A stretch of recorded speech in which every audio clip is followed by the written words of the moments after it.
Hello. नमस्कार दोस्तों, आपके अपने परिवार रोजगार विद अंकित में आपका बहुत बहुत स्वागत है। मित्रों, आशा करता हूं कि आप सभी अच्छे होंगे, बढ़िया होंगे, खुशहाल होंगे और जहां भी होंगे एकदम बेहतरीन होंगे। तो सुबह के बज चुके हैं 9 और आप सभी को पता है कि 9 बजे एक बहुत बेहतरीन हमारी, यदि मैं बात करूं तो हमारी एक सेवक पायलट और हरियाणा पुलिस में, ठीक है ना, इतिहास की क्लास चलती है, जैसे कि आप बाकी देश से भी करते आ रहे हैं। तो जल्दी से एक बार सभी के सभी जुड़ जाएंगे और फिर हम अपने इस सेशन को बहुत ही जानदार तरीके से स्टार्ट करेंगे। Saddam Hussain, good morning sir ji, कैसे हैं सर जी? मैं बढ़िया हूँ, एकदम स्वस्थ हूँ, आप भी अच्छे होंगे। हरिश्चंद्र आर्य जी, केसपाल सर को औरैया की धरती से आपके चरणों में प्रणाम सर जी। तो आपकी प्रणाम स्वीकार होगी। अमित जी हमारे साथ हैं, शोएब राज हैं। तो सभी स्पीड के साथ यहाँ पर जुड़ते हुए और इसी के साथ मेरे प्यारों, मैं भी इस सेशन को स्टार्ट करता हुआ।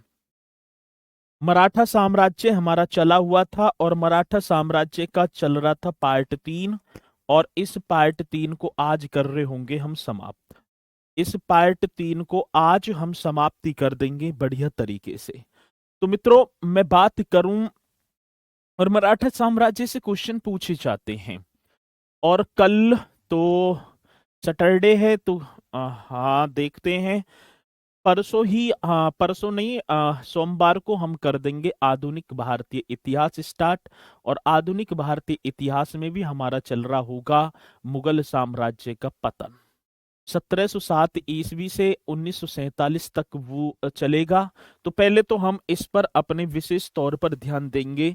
सर, इस एक को मैंने पढ़ाया था संभाजी, जो 1680 से लेकर 1689 तक गद्दी पर बैठे, और इनके बाद गद्दी पर बैठता है राजा राम। ठीक है, वैसे तो पहले भी राजा राम आया था, लेकिन करे क्या संभाजी ने मेरे प्यारों, राजा राम और उनकी जो माता थी, ठीक है ना, उनको जो है किसमें, कैद में डाल दिया था। अब राजा राम 1689 से मैं बात करूं तो ये 1700 तक गद्दी पर बैठेगा राजा राम। कब तक सर? 1689 से लेकर, ये आप बता देंगे कब तक गद्दी पर बैठा है? 1700 ईस्वी तक। इस तरीके से आपको करना होगा, ठीक है ना। एक सेकंड रुक जाएंगे बस।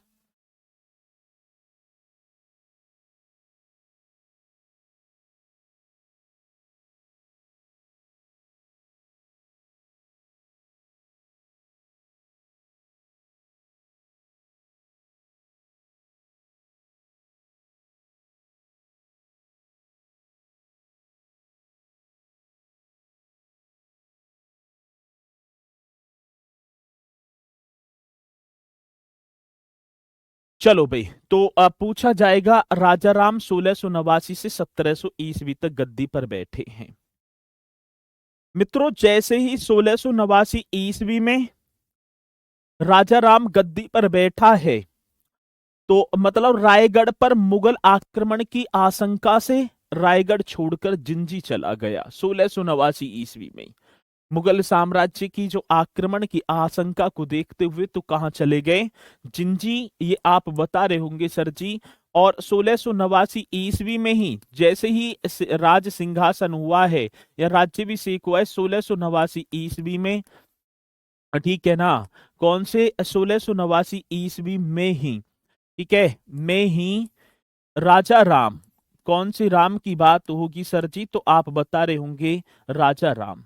रायगढ़ पर किसकी बात है? क्योंकि रायगढ़ राजधानी थी ना, रायगढ़ पर मुगल, ठीक है ना, मुगलों की, ये मैं बात करूं किसकी भैया, मुगलों के आक्रमण की आशंका को देखते हुए कि ये आक्रमण करेंगे भैया, तो आप बता रहे होंगे सर जी क्या, 1689 ईस्वी में ही राजा राम रायगढ़ पर मुगलों के आक्रमण की आशंका को देखते हुए, मुगलों के आक्रमण की यदि मैं बात करूं सर जी, आशंका, ये ऐसे कर देना, आशंका को देखते हुए, बड़ा बेहतरीन क्वेश्चन होगा।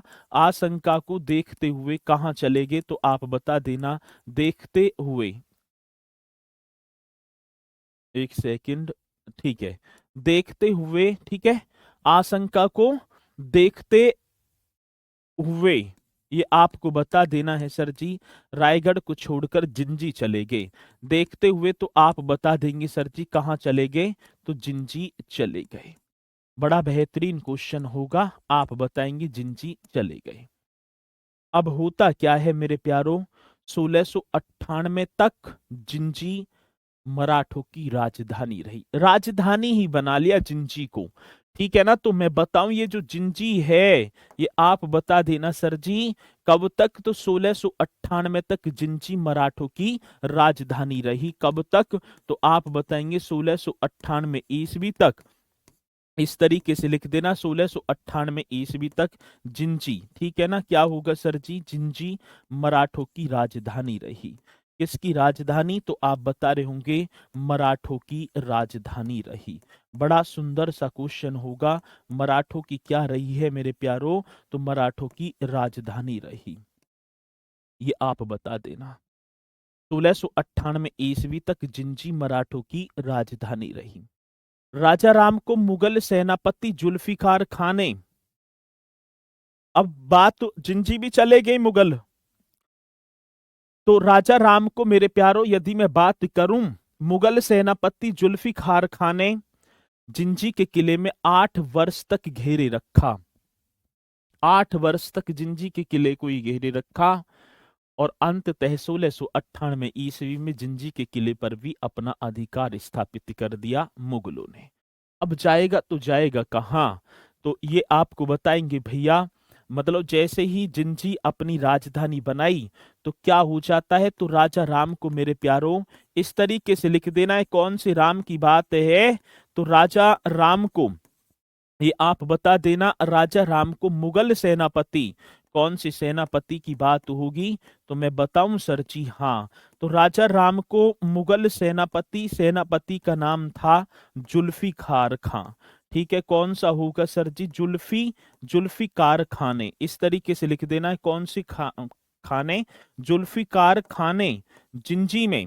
तो राजा राम को मुगल सेनापति जुल्फिकार खान ने जिंजी के किले में, ऐसे लिख देना है खाने, कौन से किले की बात है मेरे प्यारों, तो आप बताएंगे सर जी जिंजी के किले में, जिंजी के किले में 8 वर्ष तक, कितने वर्ष तक मेरे लाडलो, 8 वर्ष तक घेरे रखा।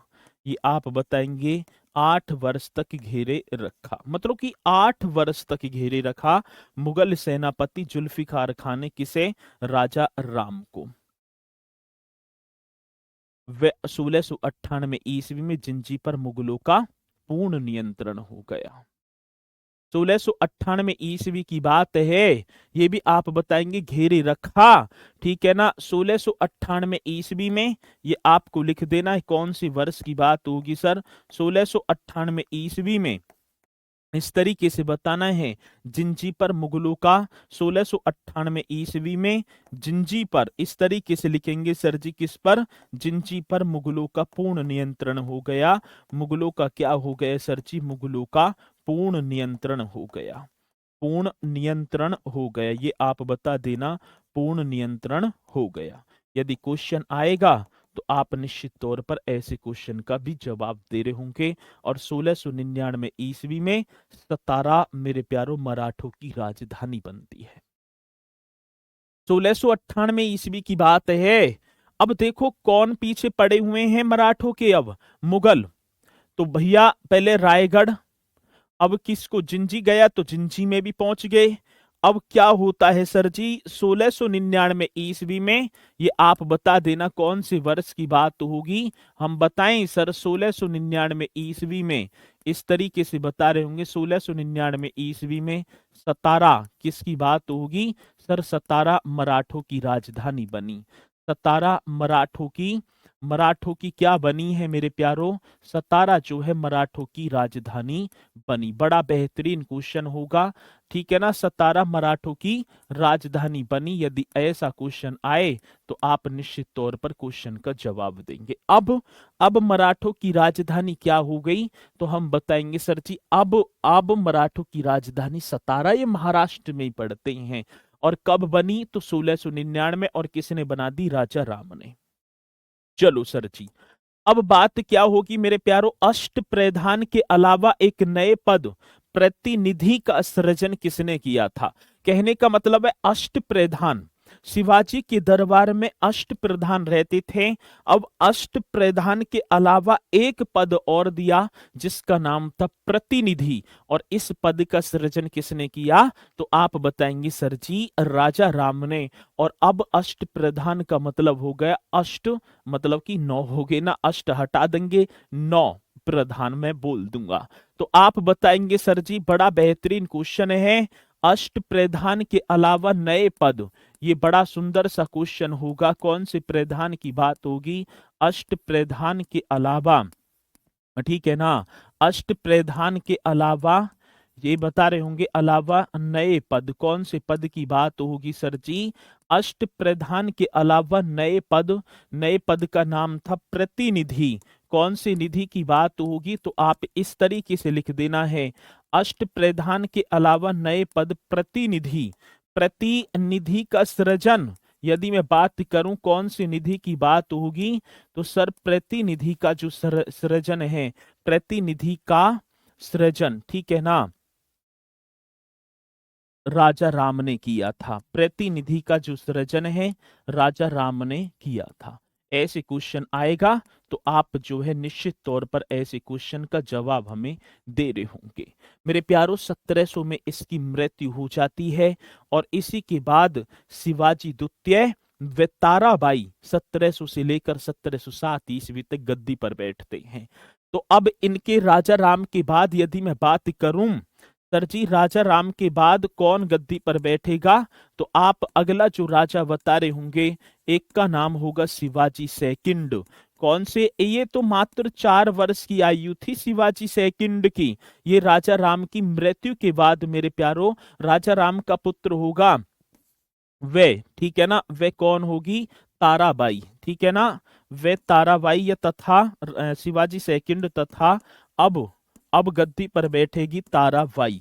इस तरीके से आप बताएंगे। और मेरे प्यारो इनके समय की यदि मैं बात करूं तो आप बता देना सर ये तो गद्दी पर 1700 से लेकर और वर्ष 1707 ईस्वी तक गद्दी पर बैठेंगे। 1700 से लेकर 1707 तक गद्दी पर बैठेंगे शिवाजी सेकंड ताराबाई। 1700 ईस्वी में राजा राम की जैसी मृत्यु होती है तो उसकी विधवा पत्नी ताराबाई ने अपने 4 वर्षीय पुत्र शिवाजी द्वितीय के नाम से गद्दी पर बैठाया। बड़ा बेहतरीन क्वेश्चन होगा सर जी ये कौन है? शिवाजी, शिवाजी द्वितीय राजा राम का पुत्र है और ताराबाई कौन है? राजा राम की पत्नी है। तो मैं बात करूं जैसे ही सर जी राजा राम की मृत्यु होती है तो आप लिखेंगे राजा राम की मृत्यु के पश्चात, किसकी मृत्यु की बात होगी? राजा राम की मृत्यु के पश्चात, ठीक है ना, मृत्यु के पश्चात, ठीक है, राजा राम की मृत्यु के पश्चात। अब मृत्यु हो गई है उसकी विधवा पत्नी मेरे प्यारो, ऐसे लिख देंगे किसकी? तो राजा राम की, उसकी विधवा पत्नी। कैसी पत्नी की बात है सर जी? विधवा पत्नी ताराबाई, ठीक है। कौन सी बाई की बात होगी?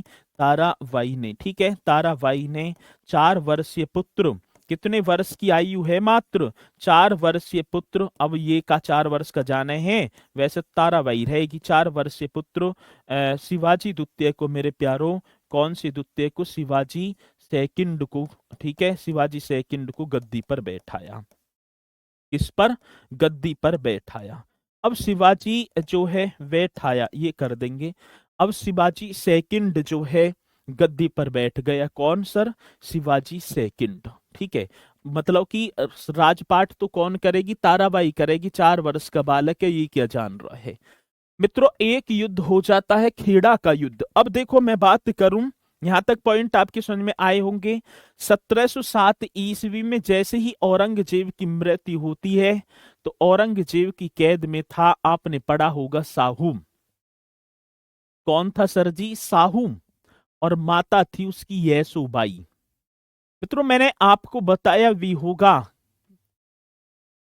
जब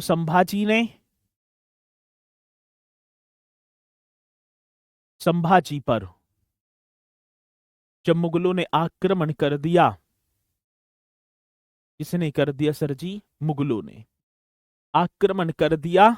सोमेश्वर के पास एक निवाड़ी मैंने लिखवाया होगा गांव में, इनको बंदी बना लिया। कवि कलश था जो सलाहकार था संभाजी का, परिवार सहित एक निर्मम हत्या की, लेकिन पुत्र साहू व माता येसुबाई को कैद में डाल दिया। अब जैसे ही 1707 ईस्वी में औरंगजेब की मृत्यु होती है तो मेरे प्यारों, साहू कैद से जो है छूटता है। वैसे गद्दी का दावेदार तो साहू था, लेकिन क्या करे, जैसे ही आया है तो मेरे प्यारों एक युद्ध होता है, खेड़ा का युद्ध। और अपने में बहुत ही चर्चा का विषय है खेड़ा का युद्ध, आपने पढ़ा भी होगा। ठीक है, कौन सी युद्ध की बात कर रहे हो सर? तो मैं युद्ध की बात कर रहा हूं मेरे लाडो। और किस किस के बीच? तो आप बता रहे होंगे सर जी साहू, ठीक है ना, साहू औरंगजेब की कैद से मुक्त हो गया। तो आप बताएंगे सर साहू वे ताराबाई के बीच।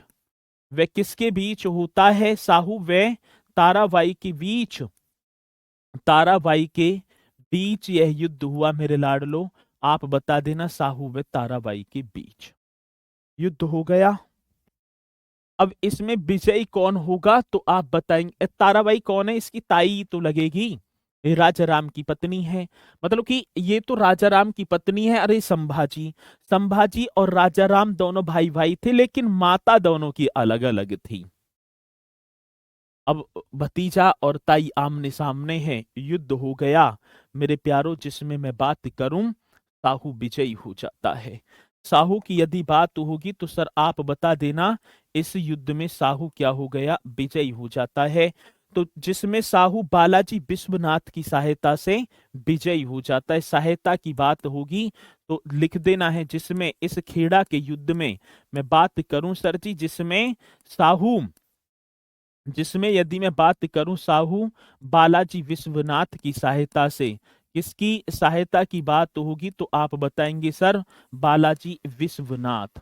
मोस्ट इंपोर्टेंट क्वेश्चन होगा, बालाजी विश्वनाथ की सहायता से। ये आप बता रहे होंगे किसकी सहायता की बात है? तो आप बता देना बालाजी विश्वनाथ की सहायता से विजयी हो गया। बालाजी विश्वनाथ की सहायता से विजयी हुआ कौन? तो आप बता देंगे सर जी साहू। आपको पता भी होगा, और साहू ये खेड़ा का युद्ध कई बार हमसे परीक्षा में पूछा भी जा चुका है। इसी के साथ मेरे प्यारों अगला जो शासक होगा उसका नाम होगा साहू। अब अगले नेक्स्ट राजा, मराठा राजा की यदि मैं बात करूं तो साहू मेरे प्यारों कहीं कहीं तो 1708 से 1749 दे रखा है, और काफी बुकों में ये 1707 भी हमें देखने को मिलेगा। ठीक है, लेकिन वास्तविक समय 1708 1749, कहीं कहीं हमें 1707 भी दे रखा है। ठीक है ना। तो यदि मैं बात करूं किसकी, तो साहू की यहां पर बात होगी। I am Sarvesh Kumar, good morning sir ji. भाई आज थोड़ा सा एक बात बताऊं, प्रिंट आउट कैसे निकालें प्लीज बता दिए। अब भाई मैं आज बताऊं, जो हमारी सामने वाली जो ये स्क्रीन है, ये ठीक है ना, आज चल ना पाई। अब ये तो मुझे पता ना क्यों ना चल पाई, ठीक है ना। तो इसलिए भैया मुझे नीचे ही ये देखनी पड़ रही हैं आपकी कमेंट्स थी। तो यदि ना देख पाऊं तो इसके लिए मैं क्षमा प्रार्थी रहूंगा। आज वैसे वोटिंग भी है, हमारे यहाँ वोट डल रही हैं। ठीक है, आपके यहाँ भी वोट डल रही होंगी, तो स्टाफ भी थोड़ा सा छुट्टी सी पई है, तो ये ना चल पाई है। तो इसके लिए मैं आज कमेंट्स ना देख पा रहा हूँ, उसके लिए माफी चाहूंगा। ठीक है, साहू सर, साहू ने अपनी राजधानी किसे बनाया है? सतारा को। सतारा वैसे सबसे पहले किसने? राजा राम ने 1699 ईस्वी में बना दी थी। और मेरे प्यारों सतारा ही किसकी राजधानी होती है? तो आप बताएंगे साहू की। खेड़ा के युद्ध के बाद मराठा राज्य दो भागों में बट गया। मैं बात करूं सर जी कौन से युद्ध की बात होगी, तो आप पहले तो लिख रहे होंगे जैसे ही खेड़ा का युद्ध हुआ, खेड़ा के युद्ध के बाद बात होगी सर खेड़ा के युद्ध के, ऐसे लिख देना है, खेड़ा के युद्ध के बाद मराठा साम्राज्य। कौन सा साम्राज्य मेरे लाडलो? तो मैं बताऊं सर, हाँ, मराठा साम्राज्य दो भागों में बट गया। मराठा साम्राज्य कितने? तो सर जी खेड़ा के युद्ध के बाद मराठा साम्राज्य दो भागों में, कितने? सर आप बता देना, दो भागों में बट गया। अब वे दो भाग कौन कौन से होंगे, दो भागों में बट गया।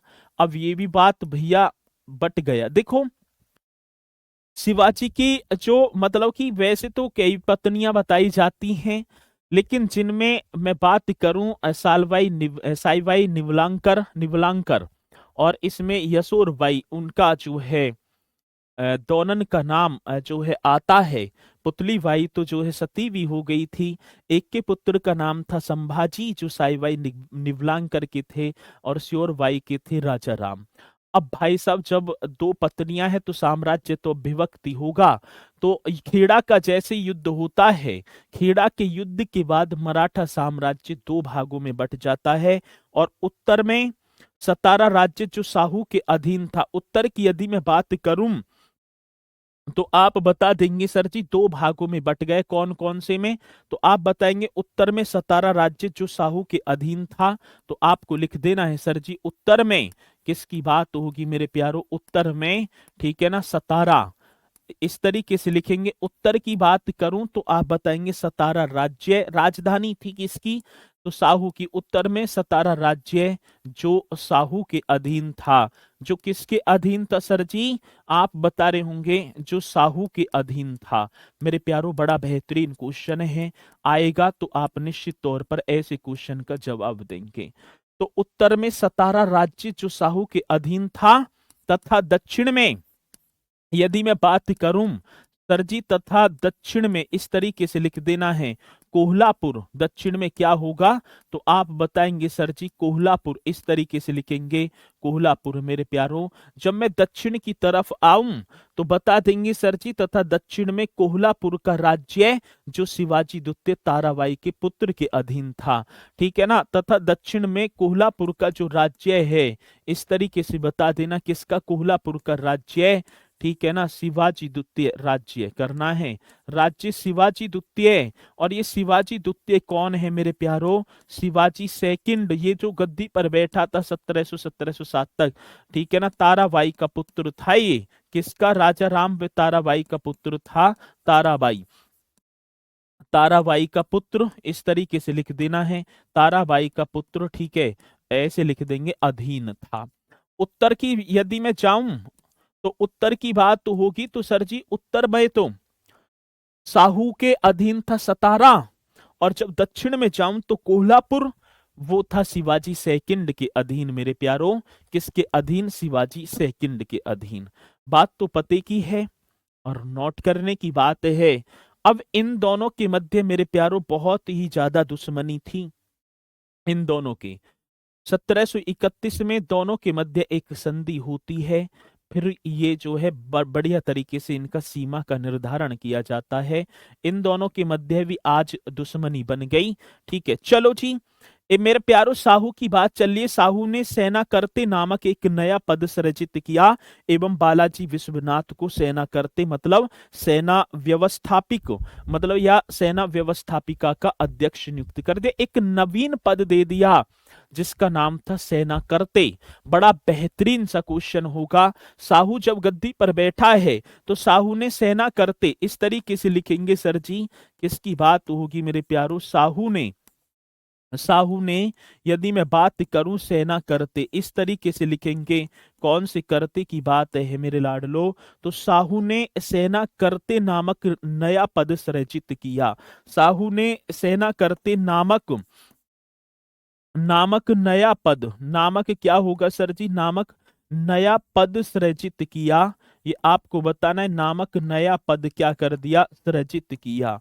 मोस्ट इंपोर्टेंट क्वेश्चन होगा, आएगा तो बताएंगे, ठीक है ना। साहू ने सेना करते एक ये पद है, नया पद सृजित किया एवं बालाजी विश्वनाथ को मेरे प्यारो, ठीक है, किसको नया पद सृजित किया, बालाजी विश्वनाथ को, ठीक है ना। किसकी बात होगी तो आप बताएंगे सर, बालाजी विश्वनाथ को, ठीक है, बालाजी विश्वनाथ को, ठीक है, बालाजी विश्वनाथ को सेना करते यदि मैं बात करूं कौन से सेना करते पद पर आसीन किया। सबसे पहले पद पर क्या कर दिया, आसीन किया, ये भी आप बता देंगे। सबसे पहला जो पद दिया था वो बालाजी विश्वनाथ को, ये सेना व्यवस्थापिका का पद था। किसकी बात करूंगा, तो सेना व्यवस्थापिका की बात करूंगा। तो साहू ने सेना करते नामक नया पद सृजित किया और बालाजी विश्वनाथ को इस पद पर बैठा दिया। और 1713 ईस्वी में मेरे प्यारों बालाजी विश्वनाथ को पेशवा बनाया। 1713 ईस्वी में, ये आप लिख देंगे 1713 ईस्वी में। तो आप लिख देना, बहुत बेहतरीन क्वेश्चन है। बालाजी विश्वनाथ को मेरे लाडलो, कौन से नाथ की बात होगी, बालाजी विश्वनाथ को, इस तरीके से लिख देना है। बालाजी विश्वनाथ को क्या बना दिया, पेशवा बनाया। अब क्या है, पेशवा बना दिया आज 1713 ईस्वी में बालाजी विश्वनाथ को। बालाजी विश्वनाथ के समय मेरे प्यारों पेशवा का पद वंशानुगत कर दिया गया। अब वंशानुगत होंगे, वंशानुगत का मतलब क्या है सर जी, तो राजा का पुत्र राजा होगा। यहां पर किसका पुत्र होगा, राजा का पुत्र राजा यहां पर बनना तय हो गया। अब साहू बैठा भी तो काफी समय तक है, ये 1749 तक गद्दी पर बैठा है। ये भी अपने में बहुत है भाई, कितने सारे 41 वर्ष हो गए यदि मैं देखूं तो मित्रों। इसी के साथ यदि मैं बात करूं तो साहू का शासनकाल पेशवाओं के शासनकाल के नाम से जाना जाता था। अब तो पेशवा ही इसके जो है कार्यकर्ता होंगे। तो साहू का जो शासनकाल है वो पेशवाओं के नाम से जाना जाता था। अब पेशवा करता धरता होंगे, ठीक है। यदि मैं बात करूं सर जी किसकी बात होगी, तो साहू का शासनकाल पेशवाओं के शासनकाल के नाम से, ठीक है ना, इस तरीके से लिख देना है। यदि बात होगी तो आप बताएंगे साहू का शासनकाल, कितना बेहतरीन क्वेश्चन होगा जब आएगा। सर साहू का शासनकाल, इस तरीके से लिखना है, साहू का शासनकाल पेशवाओं के किसकी बात होगी सर जी, तो आप बताएंगे पेशवाओं के शासनकाल के नाम से। तो साहू का शासनकाल पेशवाओं के शासनकाल के नाम से जाना जाता था। पेशवाओं के शासनकाल के नाम से, शासनकाल के नाम से जाना जाता था। ये आप बता देंगे, बहुत बेहतरीन क्वेश्चन है, जाना जाता था। अब तो क्या है भैया, अब तो पेशवाओं की चलेगी यहां पर, किसकी, पेशवाओं की। तो साहू का शासनकाल पेशवाओं के शासनकाल के नाम से जाना जाता था। धीरे धीरे बालाजी विश्वनाथ व उसके उत्तराधिकारी पेशवा जो वास्तविक शासक बन गए और छत्रपति जो है वो नाम मात्र के रह गए। धीरे धीरे मैं बात करूं, बालाजी विश्वनाथ कि जो पेशवा मतलब आगे के जो आएंगे उत्तराधिकारी, वो इस मराठा साम्राज्य की रीढ़ की हड्डी बन गए। और जो छत्रपति हैं, जो साहू हैं, वो मात्र के मात्र मेरे प्यारों नाम के रह गए। किसके रह गए सर जी, नाम के रह गए। साहू निसंतान थे, मतलब कोई भी संतान नहीं थी। किसके, ये जो साहू हैं उन्होंने अपनी मृत्यु से पूर्व ताराबाई के पोते राजा रामदुत्ते को अपना उत्तराधिकारी घोषित कर दिया था। मित्रों लिख भी देना है, पॉइंट बहुत ही बड़ा बढ़िया है। साहू की यदि मैं बात करूं किसकी बात होगी, तो सर आप बताएंगे साहू जो था, साहू निसंतान थे, मतलब कोई भी संतान नहीं थी, साहू निसंतान थे। साहू ने अपनी मृत्यु से पूर्व, पहले ही साहू ने, ये मैं बात करूं, साहू ने अपनी मृत्यु से पूर्व, यदि बात किसकी होगी सर जी, साहू ने अपनी अपनी मृत्यु से पूर्व, इस तरीके से लिख देंगे, अपनी मृत्यु से पूर्व। अपनी मृत्यु से यदि मैं बात करूं सर पूर्व, तो साहू निसंतान थे। साहू ने अपनी मृत्यु से पूर्व ताराबाई के पुत्र, कौन सी, ये तो ताई थी ना, ताराबाई के पोते, पुत्र मतलब पोते, ऐसे लिख देंगे, पोते या पुत्र राजा रामदुत्ते को मेरे प्यारों, कौन से राम की बात है, तो राजा राम सेकंड को अपना उत्तराधिकारी घोषित कर दिया था। राजा राम सेकंड को अपना उत्तराधिकारी यदि मैं बात करूं सर जी अपना क्या कर दिया, तो आप लिख देना अपना उत्तराधिकारी नियुक्त कर दिया, अपना उत्तराधिकारी घोषित कर दिया था। ये आपको लिख देना, अपना उत्तराधिकारी घोषित कर दिया था।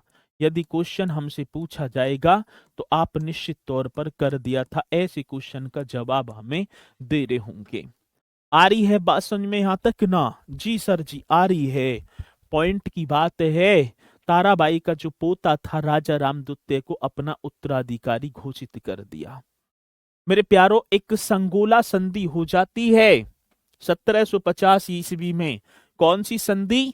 तो सर आप बता देना, पहले लिख ही देना है। यदि मैं बात करूं किस कौन सी संधि की बात होगी तो आप बता रहे होंगे संगोली नहीं है, संगोला संधि। इस तरीके से आपको बताना होगा सर, एक संधि होती है संगोला संधि, और 1750 में राजा रामदुत्ते व बालाजी बाजीराव के बीच होती है संगोला संधि। मैं बात करूं कौन सा वर्ष होगा सर, 1750 ईस्वी की बात होगी। और आपको बताना है राजा रामदुत्तीय कौन से होंगे सर, आप बता रहे होंगे राजा राम सेकंड, राजा राम सेकंड वे बालाजी बाजीराव के, ठीक है ना, बालाजी इस तरीके से लिख देना, बालाजी बाजीराव, इन दोनों के मध्य, बालाजी बाजीराव के मध्य एक संधि हुई सर जी, और इस संधि का नाम था संगोला की संधि। बालाजी बाजीराव के मध्य संगोला संधि के अनुसार पेशवा मराठा संगठन का वास्तविक प्रधान बन गया, और मराठा छत्रपति जो है सतारा के नाम मात्र शासक रह गई। इस संधि के होते ही मेरे प्यारो, ये जो पेशवा जो थे ना, पेशवा ये मराठा साम्राज्य के वास्तविक प्रधान बन गए। अब तो वास्तविक, अब छत्रपति तो नाम मात्र के हैं, इनकी कोई चलेगी ना।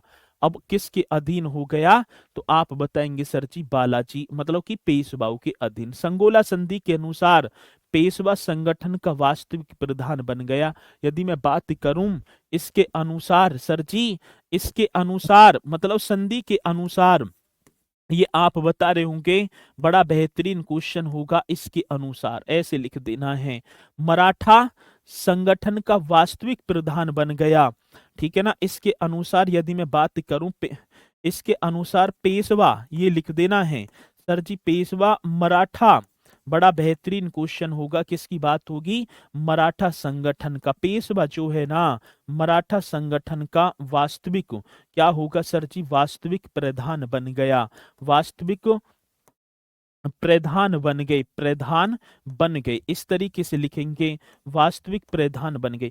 मतलब कि इसके अनुसार पेशवा मराठा संगठन का वास्तविक प्रधान बन गए, तथा छत्रपति मेरे प्यारो, ये मैं बात करूं, आप लिख देना छत्रपति नाम मात्र के, नाम मात्र के, इस तरीके से लिख देना है। नाम मतलब कि छत्रपति जो है ये नाम मात्र के जो है शासक रहे, नाम मात्र के शासक हो गए, शासक रहे। आगे बात समझ में सभी को? चलो सर जी आ गई बात यहां तक। अब तो नींव किसके हाथों में पहुंच गई? पेशवाओं के। सबसे ज्यादा साम्राज्य विस्तार कर दिया, और बालाजी बाजीराव ने तो कह भी दिया था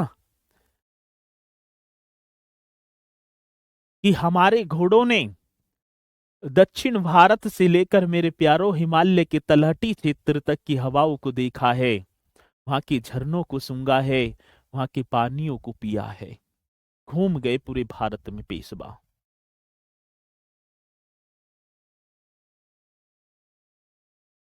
उस मराठा साम्राज्य की बात कर रहा हूं मैं, जो कभी सर औरंगजेब के सेनापतियों के नाम से ही गद्दियों को छोड़कर भाग जाया करते थे। भागे हैं संभाजी, लेकिन आज साहू के नेतृत्व में पेशवा 500 घुड़सवारों के साथ दिल्ली पर पहुंच जाते हैं। भोपाल के निकट मेरे प्यारों, जो मोहम्मद शाह की सेनापति को पराजित कर दिया, और वहां से धन दौलत लूट ली। पेशवाओं ने अपना वर्चस्व विस्थापित कर दिया, अब इसी के साथ मैं बात करूं, आपको बस इतना हो गया। इसमें डाल देनी है आपको विविध। क्या डालनी है सर जी? विविध। और विविध में मैं वो क्वेश्चन करा रहूंगा जो और ज्यादा इंपोर्टेंट है, क्योंकि इसके बाद तो अयोग्य शासक रहे सर। एक पाल खेड़ा का युद्ध होता है, कौन से खेड़ा की बात होगी? तो इसमें मैं युद्ध लिखाऊंगा सर, पाल खेड़ा का युद्ध। ये आप बता देना कौन से खेड़ा की बात है, पाल खेड़ा का युद्ध। ये सर कब होता है? 1728 ईस्वी को होता है। पालखेड़ा के युद्ध की यदि मैं बात करूं तो आप बता देना सर। ये तो 1728 को हुआ। पालखेड़ा का युद्ध कब होता है? तो 1728 ईस्वी को। किस किस के बीच होता है? तो बाजीराव प्रथम। कौन से प्रथम होंगी सर जी? बालाजी राव। इस तरीके से कर देना है, बालाजी राव। बालाजी मस्तानी की फिल्म भी देखी होगी। बालाजी राव प्रथम। वे मेरे प्यारों, वे मैं बात करूं, एक हैदराबाद का निजाम था जिसका नाम था निजामुल मुल्क। निजामू निजामुल मुल्क। निजामुल मुल्क ऐसे लिख देना है। हैदराबाद के निजाम और निजाम का नाम क्या होगा? निजामुल मुल्क के बीच। ठीक है, ये हैदराबाद का निजाम है। बालाजी राव प्रथम व हैदराबाद के निजाम। हैदराबाद का निजाम ही लिख दो और बढ़िया बन जाएगा। ठीक है ना? किसका निजाम होगा? हैदराबाद का जो निजाम था ना, किसके निजाम की बात है सर जी? हैदराबाद के निजाम निजामुल मुल्क के मध्य है। निजामुल निजामुल मुल्क के मध्य है। ठीक है, निजामुल मुल्क के मध्य है। युद्ध हो गया मेरे प्यारों। और इस युद्ध की यदि मैं बात करूं सर, इस युद्ध में जो विजयी होता है तो वो कौन होते हैं? बाजीराव विजयी हो गए। इस युद्ध में क्या हो गए तो हम बताएंगे सर। इसमें तो विजयी हो गए पालखेड़ा के युद्ध में, जो 1728 में हुआ है। मुंशी शिवगाम की एक संधि हो जाती है 1728 ईस्वी में। और इस संधि के तहत हैदराबाद के निजाम को, इस संधि के तहत मुंशी शिवगाम की जो संधि हुई है, हैदराबाद के निजाम को मराठों को चौथ एवं सरदेशमुखी कर देना पड़ा। हैदराबाद निजाम ही कब्जा दिया अब।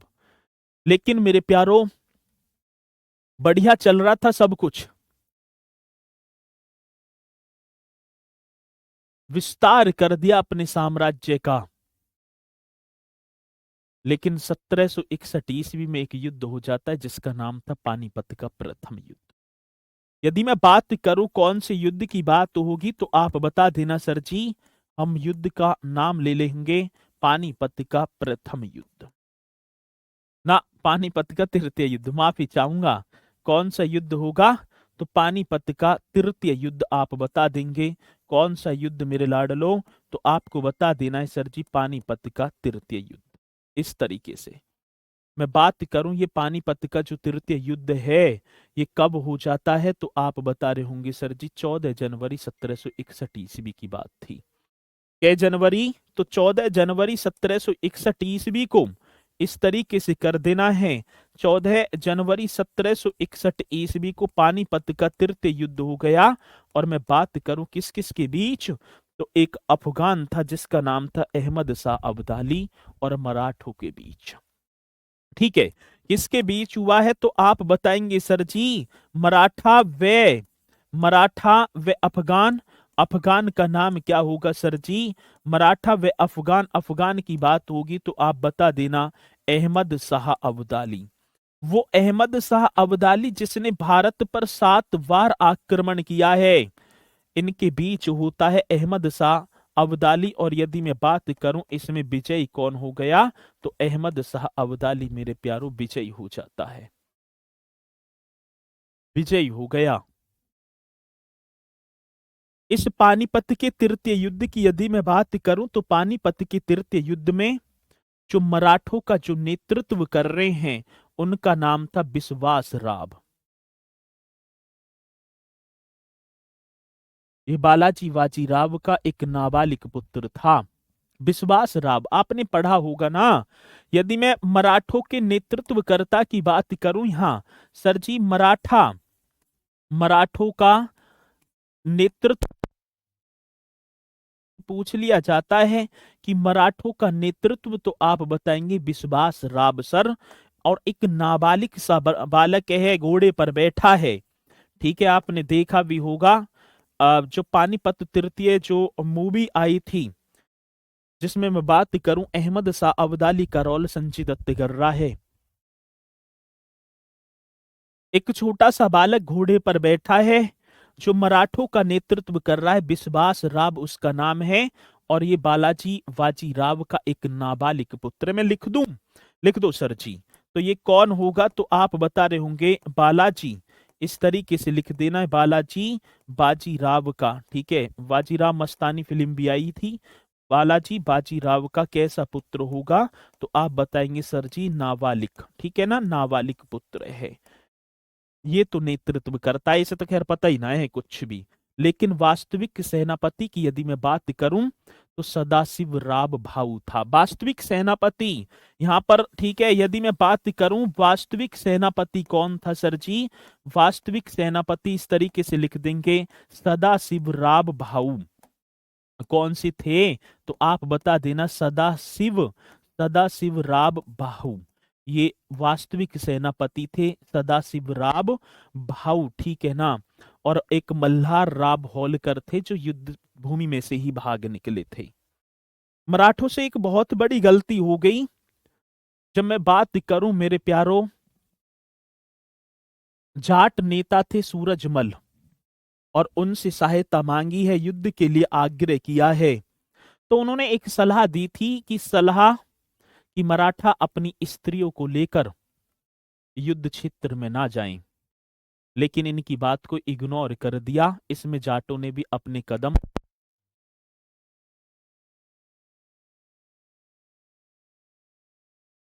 युद्ध का आगाज हो जाता है, 9 बजे का वो समय था। और यदि मैं बात करूं, इनके जो है तोपची वगैरह जो थे, नजीबुद्दीन वगैरह जो भी है, युद्ध स्टार्ट हो जाता है। बड़ा घमासान युद्ध था। शाम आते आते मराठा सेना में हलचल मच गई। तो मराठा साम्राज्य पेशवाओं के कार्यकाल में अपने चरमोत्कर्ष पर पहुंच दिया। इस पानीपत के तृतीय युद्ध ने खत्म कर दिए मराठा, यहां पर तो समाप्ति कर दिए। यदुनाथ जी ने अपनी पुस्तक में लिखा है कि इस मराठा के युद्ध में महाराष्ट्र की पावन भूमि से कोई ऐसा परिवार नहीं बचा होगा जिसमें इस पानीपत के तृतीय युद्ध में उसकी हत्या न हुई हो।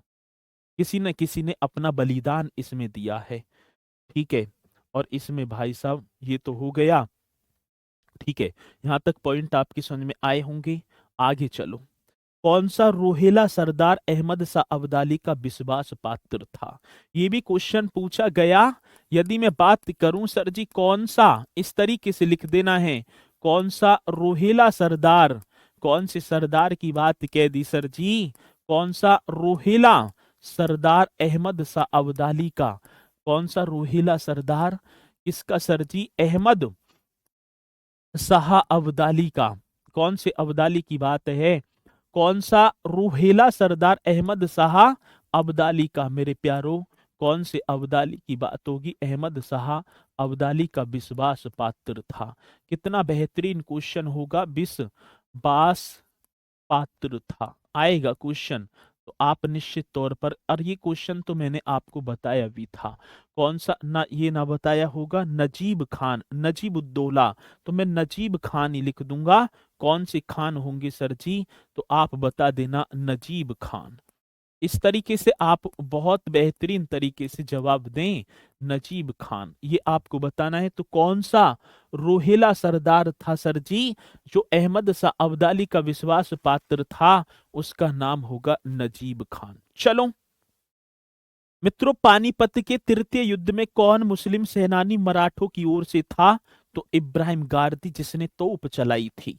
ये भी क्वेश्चन हमसे पूछा जाए तो आप बताएंगे कि पानीपत के तृतीय युद्ध में कौन सा मुस्लिम सेनानी ठीक है ना, कौन से युद्ध की बात होगी तो आप बताएंगे सर पानीपत के, इस तरीके से लिख देना है, कौन से युद्ध की बात है, पानीपत के तृतीय युद्ध में, कौन से युद्ध की बात कह दी, पानीपत के तृतीय युद्ध में कौन मुस्लिम सेनानी मराठों की ओर से था, पानीपत के तृतीय युद्ध में कौन मुस्लिम सेनानी, इस तरीके से लिखेंगे, कौन मुस्लिम सेनानी मेरे लाडलो, बड़ा बेहतरीन क्वेश्चन होगा, जब आएगा तो आप बताएंगे कौन मुस्लिम सेनानी, ठीक है ना, मुस्लिम सेनानी मराठों की ओर था, मराठों की ओर था, जो तोप वगैरह चला रहा था, ठीक है ना, और था इब्राहिम गारदी था। लेकिन मेरे प्यारो इब्राहिम गारदी भी शाम तक मारे जाते हैं, इब्राहिम गारदी आप बता रहे होंगे, इब्राहिम गारदी ऐसे लिख देना है, इब्राहिम गारदी था, ठीक है। तो कौन पानीपत के तृतीय युद्ध में कौन मुस्लिम सेनानी मराठों की ओर था, इब्राहिम गारदी आप बता देंगे, ठीक है। ये था पानीपत का तृतीय युद्ध। अब इसी के साथ यदि मैं बात करूं शिवाजी की भूमि व्यवस्था किसने की थी, जो भूमि व्यवस्था अन्नाजी दत्ता ने, ये भी आप लिखेंगे शिवाजी की भूमि व्यवस्था किसने की थी, जो शिवाजी के शासनकाल में यदि मैं बात करूं जो भूमि की व्यवस्था थी तो शिवाजी की, इस तरीके से लिखना है भाई, विविधि तो डल रही है, शिवाजी की भूमि व्यवस्था, ये आप बता रहे होंगे शिवाजी की भूमि व्यवस्था किसने की थी, किसने किसने की थी, कितना सुंदर क्वेश्चन होगा, तो आप बता रहे होंगे सर जी अन्ना जी, मतलब शिवाजी की भूमि व्यवस्था अन्ना जी दत्ता ने, कौन सी दत्ता की बात होगी यहाँ पर, सर आप अन्ना जी दत्ता कर देना, अन्ना जी दत्ता, बड़ा बेहतरीन क्वेश्चन है मेरे प्यारो, अन्ना जी दत्ता इस तरीके से आप लिख देंगे, अन्ना जी दत्ता ने, ठीक है।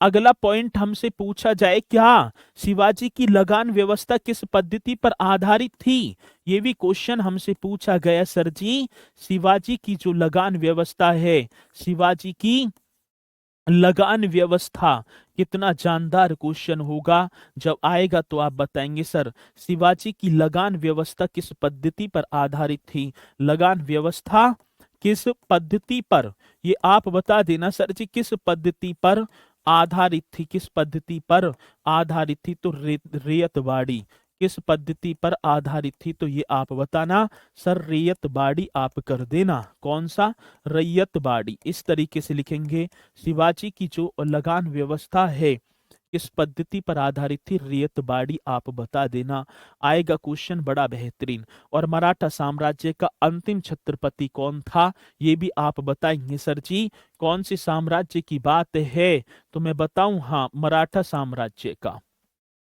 मराठा साम्राज्य का यदि क्वेश्चन आएगा, कौन से साम्राज्य की बात होगी सर, मराठा साम्राज्य का, इस तरीके से अंतिम छत्रपति कौन था, मराठा साम्राज्य का अंतिम छत्रपति, ठीक है ना, कौन से सर जी अंतिम छत्रपति कौन था, मोस्ट इंपोर्टेंट क्वेश्चन होगा अंतिम छत्रपति, तो मराठा साम्राज्य का अंतिम छत्रपति तो शहाजी अप्पा साहेब आप बताएंगे, शहाजी इस तरीके से लिख देना है, शहाजी अप्पा साहेब, शहाजी अप्पा अप्पा साहेब, इस तरीके से आप बता रहे होंगे, शहाजी अप्पा साहेब ये अंतिम छत्रपति थे। और पेशवा शासकों में सर्वाधिक साम्राज्य विस्तार किसके समय हुआ था, तो बालाजी बाजीराव के समय हुआ था। पेशवा शासकों में सर्वाधिक, इस पॉइंट को भी आप लिख ही देंगे, यदि मैं बात करूं पेशवा शासकों में सर्वाधिक साम्राज्य विस्तार, जब पेशवा गद्दी पर बैठे हैं, पेशवा शासकों में, इस तरीके से लिखेंगे, कौन से शासकों की बात है सर, पेशवा शासकों ने सर्वाधिक, पेशवा शासकों में, ये बताना पेशवा शासकों में सर्वाधिक विस्तार, कौन सा विस्तार है सर, पेशवा शासकों में सर्वाधिक विस्तार, ठीक है ना, कौन से विस्तार की बात होगी तो आप बताएंगे, जो पेशवा शासकों की बात है, पेशवा शासकों में सर्वाधिक विस्तार या सर्वाधिक साम्राज्य विस्तार लिखना है भाई, सर्वाधिक साम्राज्य विस्तार, अब सही होगी ना बात, सर्वाधिक साम्राज्य विस्तार इस तरीके से बताएंगे, ठीक है ना। तो पेशवा शासकों में सर्वाधिक साम्राज्य विस्तार किस पेशवा के समय हुआ था, ठीक है, किस पेशवा के किस पेशवा के समय हुआ था, ये आपको बताना है। किस पेशवा के समय हुआ था, तो बालाजी, ठीक है ना, बाजीराव के समय। तो आप इस पॉइंट को भी लिख देंगे, बालाजी बाजीराव, बालाजी बाजीराव, ठीक है। बाजीराव मोस्ट इम्पोर्टेंट क्वेश्चन है, बालाजी बाजीराव। और यहाँ पर मेरे प्यारो आपका होता है समाप्त क्या, मराठा साम्राज्य। 3 क्लास हुई थी, मैंने बड़े जो है बढ़िया ढंग से आपको करा है। सर पीडीएफ का प्रिंट आउट कैसे निकालें, बताइए प्लीज। तो जल्दी तो स्टार्टिंग से ही कर रहे हैं।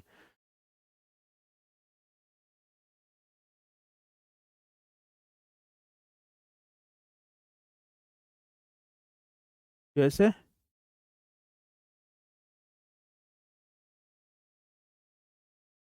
सर बाजीराव फर्स्ट और निजामुल मुल्क मध्य है। गुरुजी पहले चेक बालाजी राव फर्स्ट, बाद में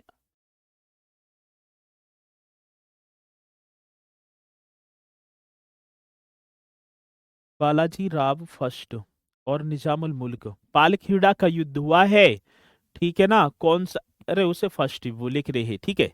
चलो, तो इन्हें करना बढ़िया तरीके से। यदि मैं बात करूं तो ठीक है, ये वाला जो है, ये सारे के सारे क्वेश्चन बड़े बेहतरीन होंगे। बालाजी, ये बालाजी राव, हाँ, यह है बालाजी बाजीराव हो गए, बाजीराव इस तरीके से, ठीक है। फर्स्ट हटा दो, सही है, ठीक है, अब सही है। तो हैदराबाद का निजामुल मुल्क सही है, ठीक है, बहुत बढ़िया हरिश्चंद्र जी, ये फर्स्ट लिख दिया। चलो, तो ये थे आपके क्या हो गए भैया, यदि मैं बात करूं तो ये आपका हो गए मराठा साम्राज्य समाप्त। और परसों न बोले तो मंडे को आपकी चल रही होगी मध्यकालीन न खत समाप्ति हो गया आधुनिक भारतीय इतिहास, चलेंगे मुगल साम्राज्य के पतन की तरफ।